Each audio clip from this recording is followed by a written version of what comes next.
नमस्ते everyone, Monika astrology में आपका बहुत बहुत स्वागत है। आज हम बात करने जा रहे हैं अप्रैल महीने के राशिफल की और वृषभ लग्न की। सबसे पहले शुरुआत करेंगे ग्रह गोचर के साथ। शुक्र 1 से 18 तक मेष राशि में, 19 तारीख से वृषभ राशि के अंदर प्रवेश करेंगे।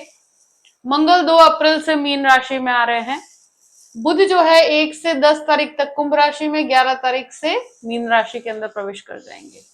सूर्य 1 से 13 तारीख तक मीन में और 14 तारीख से मेष राशि के अंदर प्रवेश होगा। इस प्रकार से ग्रह गोचर है।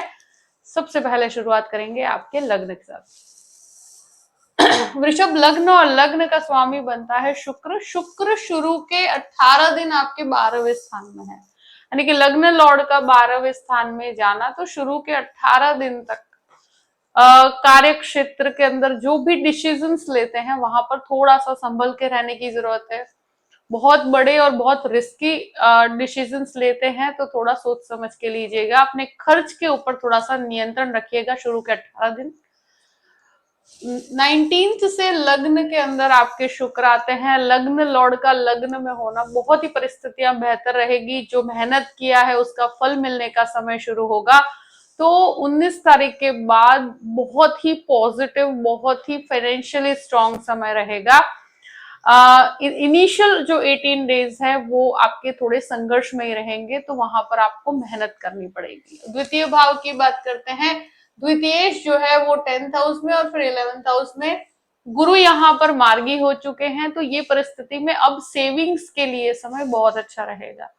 आप जो भी अर्निंग करते हैं उसमें आप इन्वेस्टमेंट कर पाएंगे, कुछ पॉजिटिव सेविंग्स कर पाएंगे। यहाँ पर किसी भी व्यक्ति के मतलब घर के अंदर कुछ शुभ कार्य होने का एक समय कहूंगी मैं। इस समय के अंदर हो सकता है आपकी फैमिली में किसी की कुछ गैदरिंग हो, या कुछ अच्छा कोई पॉजिटिव समय हो कि कोई अच्छे कार्य हो।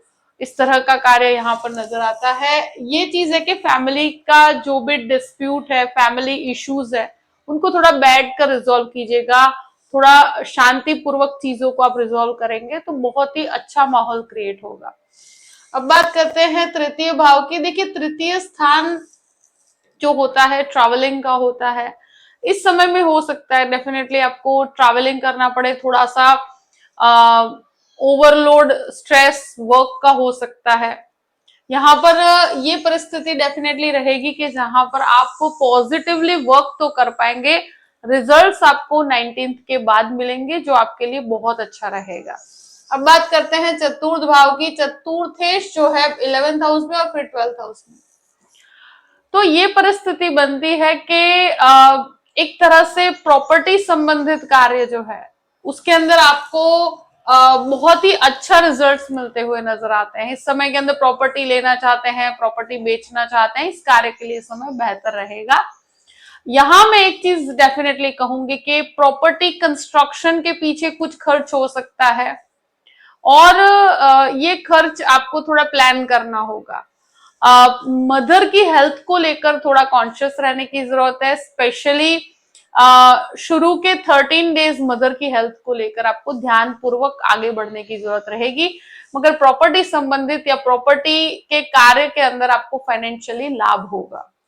अब बात करते हैं आपके पंचम भाव की। पंचमेश जो है वो दशम भाव में और फिर आपके 11वें स्थान में नीच के होकर जा रहे हैं।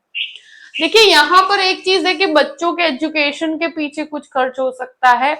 स्टूडेंट्स के लिए यहाँ पर एक अच्छा समय कहूंगी। भले ही बुध नीच के होंगे, मगर एक तरह से देखा जाए कि 11th हाउस के अंदर प्रोग्रेसिव ही रहते हैं ये।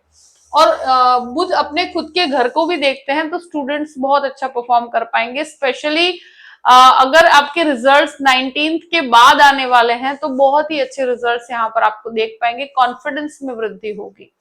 थोड़ा मेहनत करनी पड़ेगी आपको, थोड़ा सा स्ट्रांग रहने की जरूरत है। बाकी टेक्निकल पॉइंट ऑफ व्यू से समय बहुत अच्छा है, यानी कि जो टेक्निकल एजुकेशन में है, जो इंजीनियरिंग के अंदर है, बहुत अच्छा परफॉर्म कर पाएंगे। अब बात करते हैं अष्टम भाव की। देखिए, अष्टम भाव का स्वामी जो है शुक्र बनकर 12th हाउस में और फिर लग्न में। तो जिनके भी शुगर रिलेटेड प्रॉब्लम्स हैं, जिनके भी बोन से रिलेटेड प्रॉब्लम्स है, उनको स्वास्थ्य का ध्यान रखना होगा। यहाँ पर खान पीन को लेकर थोड़ा सा ध्यान रखने की जरूरत रहेगी।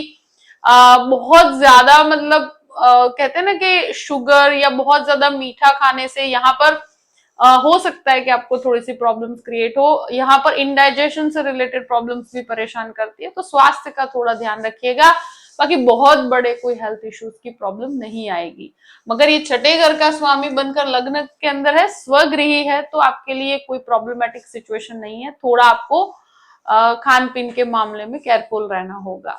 लोन संबंधित कार्यों में आप आगे बढ़ सकते हैं, वहां पर कोई घबराने की परिस्थितियां नहीं है। अब बात करते हैं सप्तम भाव की। सप्तमेश जो है मंगल बनकर 11th हाउस में है, तो ये परिस्थिति के अंदर मैं एक चीज कहूंगी कि पति पत्नी के बीच में छोटे मोटे विवाद रहेंगे और विचार मतभेद हो सकते हैं, तो उसे शांति से रिजॉल्व करना होगा। ये समय के अंदर बिजनेस के अंदर बहुत अच्छा ग्रो कर पाएंगे, बिजनेस में बहुत अच्छा मेहनत कर पाएंगे। एक तरह से कहा जाए कि पति पत्नी साथ में मिलकर कार्य करते हैं तो बहुत अच्छे रिजल्ट्स यहाँ पर आपको मिलेंगे। फाइनेंशियल पॉइंट ऑफ व्यू से महीना बहुत अच्छा है। अष्टम भाव की बात करते हैं। अष्टमेश गुरु बनकर सेकंड हाउस में, गुरु खुद के घर को भी देखते हैं। रिसर्च बेस्ड कामों में सफलता, आप आध्यात्मिक रिसर्च के अंदर भी बहुत इंटरेस्ट लेंगे और ये समय के अंदर आप बहुत उस चीज के अंदर आगे भी बढ़ पाएंगे। यानी कि कोई एक तरह से डेप्थ में जाकर चीजों को देखना है तो ये समय आपके लिए भाग्यशाली है। इन लॉज से भी आपको यहाँ पर बहुत अच्छे लाभ मिलते हुए नजर आते हैं। अब बात करते हैं नवम भाव की। नवमेश 11th हाउस में है, तो ये परिस्थिति के अंदर पिता का सपोर्ट मिलेगा, पिता से काफी लाभ की यहाँ पर आप उम्मीद रख सकते हैं। जो भी लॉ के अंदर मास्टर लेवल एजुकेशन में जाना चाहते हैं, जो हायर एजुकेशन के अंदर जाना चाहते हैं, तो ये महीने के अंदर बहुत अच्छा आप मेहनत कर पाएंगे, बहुत अच्छा ग्रो कर पाएंगे। ये चीज है कि थोड़ा आपको मेहनत पड़ेगी, थोड़ा स्ट्रेस हो सकता है, एजुकेशन का स्ट्रेस हो सकता है, किस तरह से डिसीजंस लेने में आपको थोड़ा सा परेशानी हो सकती है इनिशियल 18 डेज तक। 19th से परिस्थितियां बहुत वेल सेट रहेगी, डिसीजंस बहुत ही पॉजिटिव रहेंगे। अगर बहुत बड़े निर्णय लेने हैं तो 19th के बाद लीजिए, तो बहुत ही गजब के रिजल्ट्स मिलेंगे। 10th हाउस की बात करते हैं। 10th लॉर्ड 11th हाउस में है, यहाँ पर राहु और बुध का भ्रमण रहेगा। देखिए ये समय फाइनेंशियली पॉजिटिव है, जो भी काम करते हैं उसमें डिसीजन मेकिंग के अंदर थोड़ा सा आपको किसी की मदद लेने की जरूरत हो या किसी से क्लैरिटी करनी हो तो कर लेना, मगर कार्य क्षेत्र में आप बहुत अच्छा परफॉर्म कर पाएंगे। सुपीरियर्स के साथ थोड़ा एडजस्टमेंट इश्यू हो सकता है, मगर एक तरह से आप टेक्निकली बहुत अच्छा परफॉर्म कर पाएंगे, कार्य क्षेत्र में अपनी रिस्पॉन्सिबिलिटीज को बहुत अच्छे तरीके से निभा पाएंगे। अब बात करते हैं 11th हाउस की। 11th लॉर्ड जो है वो द्वितीय स्थान में है। द्वितीय जो है वो 11th के बाद यानी कि 11 तारीख के बाद 11th हाउस में है, तो एक तरह से परिवर्तन होता है गुरु और बुध का। तो ये समय के अंदर आप बहुत मतलब फाइनेंशियली काफी अच्छे काम बनेंगे। बुध नीचस्थ है मगर फिर भी आपके लिए 11th हाउस में ये पॉजिटिव वर्क करेंगे। मंगल यहाँ पर रहेंगे, शनि यहाँ पर रहेंगे, सूर्य भी यहाँ पर रहेंगे। एक चीज का आप खास ध्यान रखिएगा, बड़े भाई बहनों के साथ विवाद हो सकता है, तो यहाँ आपको थोड़ा संयम बना के रखना होगा। ये महीना बड़े भाई बहनों के साथ अगर विवाद भी होता है तो उसे अवॉइड कीजिए और वहां पर थोड़ा आपको संयम बना के रखना होगा। छोटी छोटी चीजों में क्लैश करेंगे तो यहाँ पर आपको परेशानी होगी, आपके प्रोग्रेस में यहाँ पर परेशानी होगी। मगर 11वें स्थान के अंदर आपको फाइनेंशियल पॉइंट ऑफ व्यू से समय बहुत अच्छा है। कोई प्रॉपर्टी का विवाद है तो वहां पर बड़े ब्रदर सिस्टर्स के साथ आपके थोड़े से विवाद हो सकते हैं।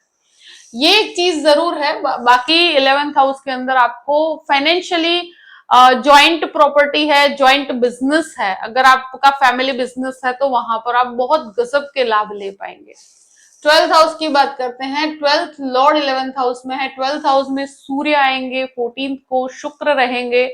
देखिए 12वें घर में है, आप थोड़े खर्चीले रहेंगे, कुछ लग्जरी के अंदर खर्च करने की आपको आदत रहेगी। जो खर्च करते हैं थोड़ा सोच समझ के कीजिए। शुरू के 18 दिन खर्च रहेंगे, 19 तारीख से आप बहुत संभल जाएंगे। एक तरह से कहा जाए डिसीजंस भी सही रहेंगे। बाकी शुरू के 18 दिन आप ऐसे एक्सपेंसेस करेंगे कि हो सकता है कि आगे जाकर आपको लगे कि वेस्टफुल एक्सपेंस है, जो किसी काम के नहीं है। तो थोड़ा सा सोच समझ के खर्च कीजिए। अगर आप लग्जरी के पीछे भी खर्च करते हैं तो थोड़ा देख लीजिए कि वो चीजें आपके लिए लॉन्ग टर्म के लिए यूजफुल है कि नहीं है। तो ये इनिशियल 18 दिन से रहेगा। 19 तारीख से आप बहुत सही डिसीजंस ले पाएंगे। अगर हो सके तो बड़े डिसीजंस 19 से लीजिए तो आपको काफी अच्छे रिजल्ट्स मिलेंगे। यहाँ पर सूर्य यहाँ पर उच्च के होंगे, कोर्ट कचहरी के मैटर में आपको विजय प्राप्त होगा। 14 के बाद आपके लिए कोर्ट कचहरी के मैटर में आपको सफलता मिलेगी। तो ये चीज आपके लिए बेहतर है। विदेश से संबंधित कार्यों में भी आपको सफलता के योग बनते हैं। तो ये समय के अंदर मैं एक चीज कहूं, ओवरऑल ये महीना बहुत अच्छा है, मगर लग्न लॉर्ड 12वें घर में होने की वजह से थोड़ा सा लैक ऑफ कॉन्फिडेंस। शुरू के 18 दिन हो सकता है कि डिसीजंस गलत हो जाए, तो थोड़ा किसी से सलाह लीजिएगा। खुद के डिसीजंस खुद लेते हैं तो वहां पर थोड़ी गलती हो सकती है। 19 के बाद बहुत अच्छे डिसीजंस ले पाएंगे, बहुत अच्छा परफॉर्म भी कर पाएंगे। तो वहां पर आपको किसी की भी जरूरत नहीं पड़ेगी और बहुत पॉजिटिव डिसीजंस ले पाएंगे। आपके लिए अच्छा समय कहूंगी मैं। यहाँ पर कुछ अच्छे दिन हैं कि जहां पर आप निर्णय लेंगे तो आपके निर्णय बहुत अच्छे रहेंगे। तो 19, 20, 21 और 22, 19 से लेके 22 तक ये समय आप डिसीजंस के लिए बहुत बेहतर है। बड़े डिसीजंस भी ले सकते हैं और ये दिन बहुत ही अच्छे रहेंगे आपके लिए। मेंटली भी आप बहुत पीसफुल महसूस करेंगे, खुशियां होंगी। केयरफुल डेज कौन से हैं? 15, 16 और 17। ये 3 दिन थोड़ा सा मेंटली प्रेशराइज्ड रहेगा। मूड स्विंग्स हो सकते हैं। मूड में थोड़ा अप्स एंड डाउन्स महसूस करेंगे, थोड़ा लो फील कर सकते हैं। तो इस समय के अंदर आप हो सके तो बहुत ज्यादा स्ट्रेसफुल मत रहिए, बहुत ज्यादा सोचिए मत। हो सके तो शांत रहिए, 3 दिन निकाल दीजिए, बाद में बेहतर समय आ जाएगा। डिसीजंस नहीं ले पा रहे हैं, इट्स ओके, आप बाद में ले लीजिए। पर ये 3 दिन आपको लो फील हो सकता है। अमावस्या जो है वो 17 अप्रैल को है। अगर कोई भी दान करना चाहते हैं, कोई अच्छा कार्य और पुण्य करना चाहते हैं तो 17 अप्रैल के दिन कीजिए, तो उसका फल आपको बहुत अच्छा मिलेगा और आपके दुख दूर करने में आपको सहायता करेगा। जो भी आप दान करना चाहते हैं 17 अप्रैल को कीजिए, बहुत अच्छा रहेगा आपके लिए। जो भी परिस्थिति है मैंने आपके सामने रख दी है। आई होप कि ये वीडियो आपको पसंद आया होगा। पसंद आया हो तो लाइक भी कीजिएगा और सब्सक्राइब भी कीजिएगा। Thank you so much. जय श्री कृष्णा।